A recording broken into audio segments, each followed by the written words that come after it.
Hey guys, Conor Orr here from the MMQB and Sports Illustrated. Just filed my power rankings and we're going to walk through them together in under 5 minutes. Here's a couple of things that surprised me as I put the list together.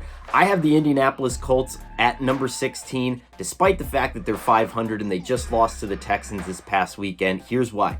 I'm anticipating a quarterback change. I think the rest of the NFL is anticipating a quarterback change.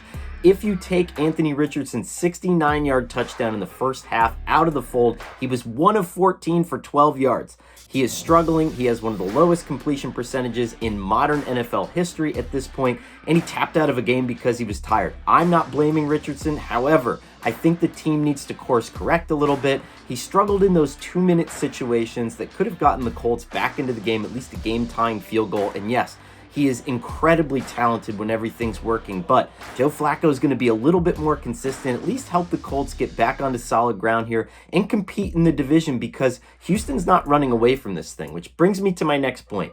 I have the Texans at number 11, despite the fact that they're 6-2. Couple of reasons here. A lot of injuries to the wide receiving core now. We're still waiting to hear from Stephon Diggs as I'm recording this.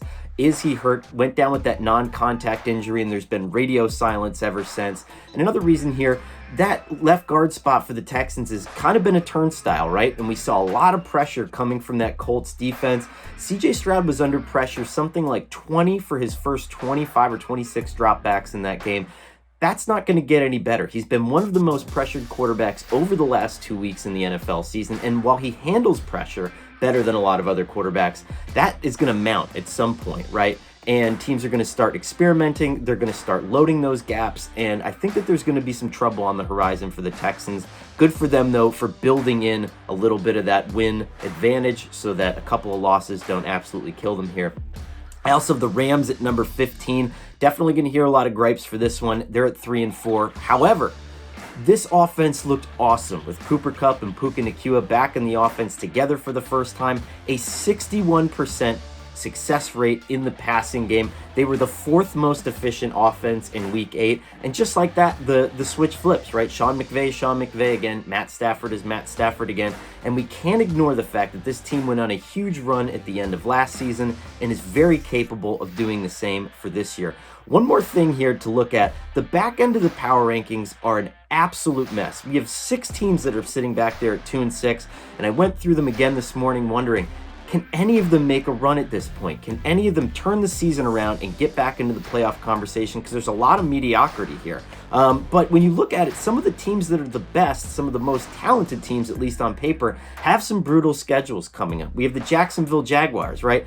Philadelphia, Minnesota, and Detroit are next. I love the way that Trevor Lawrence played in the back half of that Packers game. However, that's a lot to ask of him, right? To turn that season around against those 3 teams might be too little too late for Jacksonville. Same with the New York Jets, who start on Thursday, Halloween night against the Texans.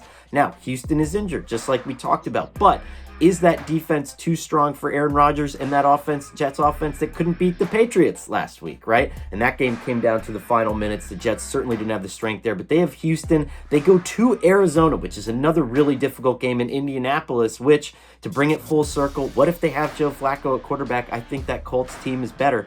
Anyway, thanks guys for checking out the power rankings this week. We'll be back next week to do it again in less than 5 minutes.